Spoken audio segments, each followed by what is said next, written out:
Around with the Who, you're very good friends with them. You've been with them forever. Yes. You are the lead, you know, I suppose, inspiration for Quadrophenia, the movie. Yeah. Why? How? You're from Cork. What's the story? Why and how? Right. Well, I suppose the story really begins where, growing up with Pete Townsend, I was very, very good friends with him before he even started to write. And this was long before I Can't Explain, which the first hit single he wrote in 1965, in January. So, in a way, unknowns to me, what Pete was doing was he was using my character as a role model, and I was a sort of a springboard for his ideas. Everything was an open secret, and Pete Townsend sort of, in a way, he encapsulated the whole era when he was asked about how did he fit in as being a mod? Why were the Who so important as mods? And he said, we led by being led. And if you can understand the sentiment of that particular statement, you'll understand mod. Yeah, yeah. All this stuff that was going on, I mean, the Who were renowned for being a well out of order band at all times. I mean, everybody talked about the Rolling Stones going mad, but the Who went bloody crazy. Well, they were the original punk band. I mean, they were the band that preceded the Clash and the Jam. And no other band around at the time, you know, came within that distance. Even the Stones. I mean, by the time the Who got going in '65, the Stones were literally a quarter way through their career, you could say.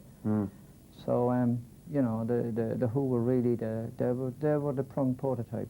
Yeah. Prototype. And this in many ways this has been manifested in the way that people like the Sex Pistols and the Clash and bands like that took on Who numbers.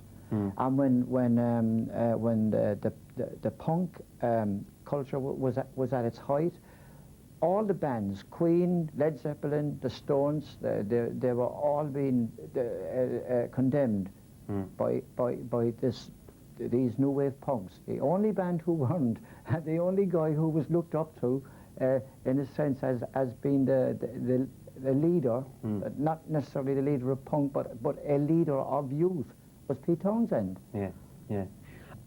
Did they like this mod thing? Did they like when the Well, they had no money. Yeah. The band were broke. A typical scene was a kit would take out 2 or 3 American big record company people to dinner. Then they would go back to the apartment in Eaton Square, and they'd be going up the stairs, and there'd be 3 guys coming down the stairs with the desk and some chairs, bailiffs from the local council. So, I mean, you've been to see the movie. What do you think about it?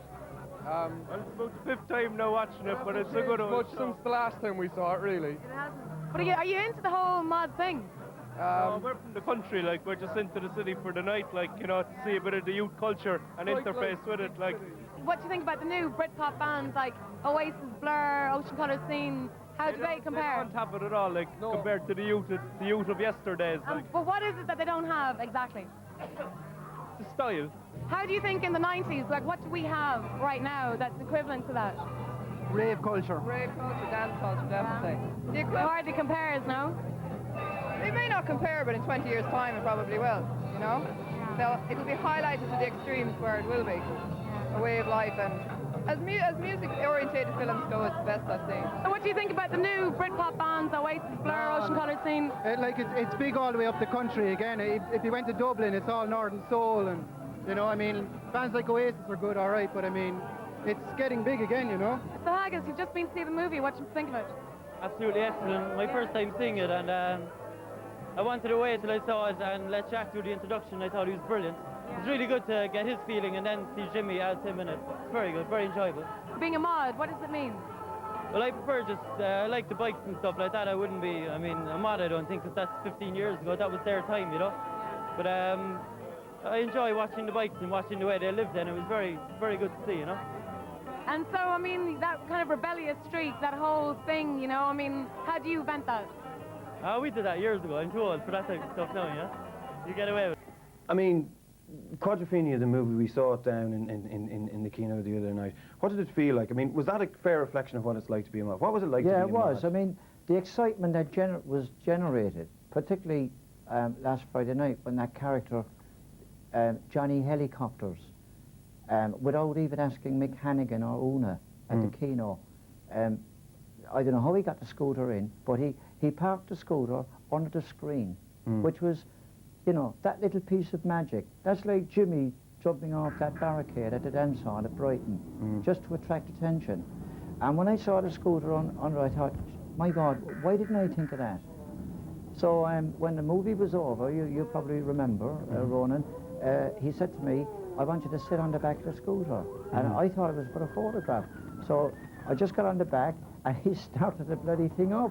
And he literally rode up the aisle of the Kino, turned left out into multi-channels cameras.